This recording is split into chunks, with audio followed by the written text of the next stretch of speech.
O transtorno de pânico, que está no rol dos transtornos ansiosos, ele tem sido bastante frequente nos últimos anos no Brasil, vem ocorrendo bastante, né? E na clínica também, eu atendo muitos casos, né, de pessoas que se queixam, que falam e que a gente consegue identificar, diagnosticar como transtorno de pânico, né? Então, os principais sintomas, características do transtorno de pânico é que ele aparece de uma forma inesperada, né? Não existe um detonador, algo que deflagra a crise, o medo, essa sensação de despersonalização com relação ao próprio corpo, as parestesias que podem ser relacionadas a formigamento nos membros e também pode estar relacionado com dormências,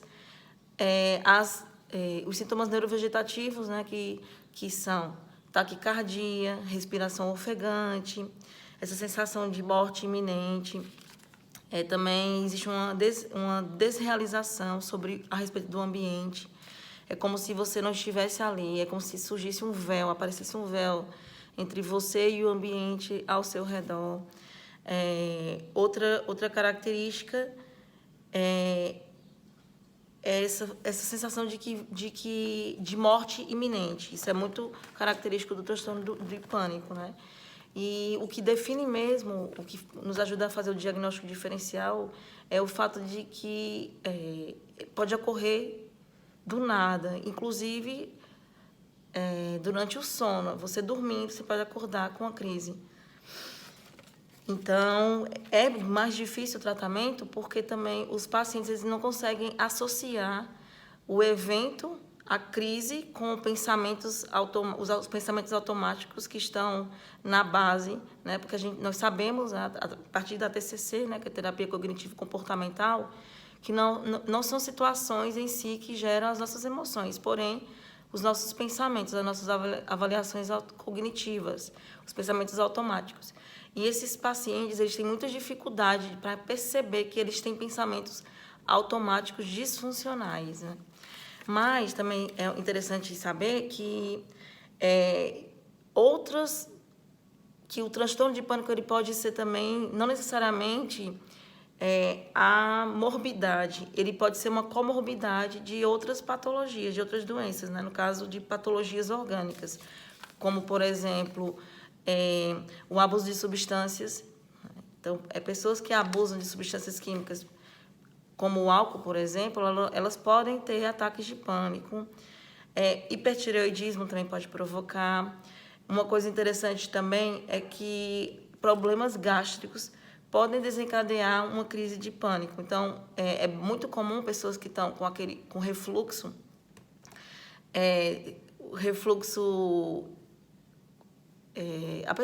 tem pessoas que têm refluxo, às vezes elas têm o refluxo está atacado, digamos assim, como as pessoas falam em geral.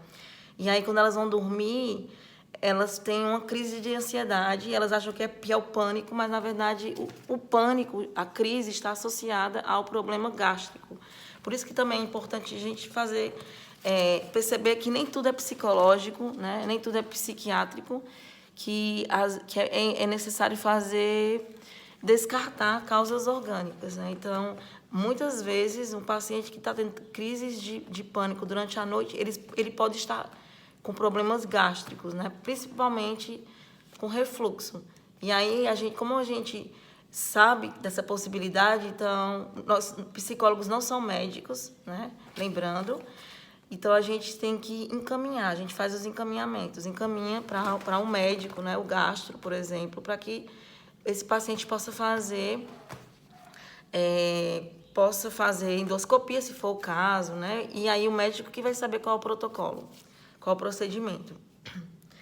Então, é importante tratar o transtorno de pânico, primeiro porque, sim, uma coisa interessante, um dado que eu não disse, é que para que possa ser diagnosticado, né, para que possa realmente ser definido que é um transtorno de pânico, e aí o psiquiatra ele faz muito bem o papel de fazer o diagnóstico, né? Muitas vezes o paciente já chega para a psicoterapia já com o diagnóstico de transtorno de pânico dado pelo psiquiatra. Isso é ótimo porque a gente já consegue pensar junto do paciente formas, né, talvez até uma dessensibilização sistemática para que o paciente possa ir reduzindo essa ansiedade excessiva frente a vários objetos, porque como é um transtorno que não tem um objeto específico, é bastante inespecífico, então a pessoa, no geral, ela para de sair de casa, ela vai reduzindo a sua atividade, as suas atividades interpessoais, sociais, porque ela nunca sabe qual é o que é que vai detonar, o que é que vai deflagrar aquela crise. Então, é importante fazer o tratamento, porque senão o paciente ele tende a ficar muito isolado. Outra coisa, embora o transtorno, as pessoas que têm essas crises fortes, né, excessivas, de medo, né, de pânico, elas não têm um problema cardíaco, essas crises recorrentes podem terminar alterando o músculo cardíaco, pode terminar vindo a causar, a longo prazo, problemas cardíacos. Também por isso que é importante fazer o tratamento. Não só psiquiátrico com os medicamentos, também psicoterapêutico, psicológico, né, para que a pessoa possa desenvolver estratégias comportamentais mais funcionais para lidar com esse medo, né? E aí, muitas vezes também, o paciente chega a ter só uma crise forte, grave, porém, ele passa muito tempo com medo de ter uma nova crise. E esse medo de ter uma nova crise é que vai fazendo com que ele vá se isolando cada vez mais em seu mundo e não vá tendo possibilidade de perceber que,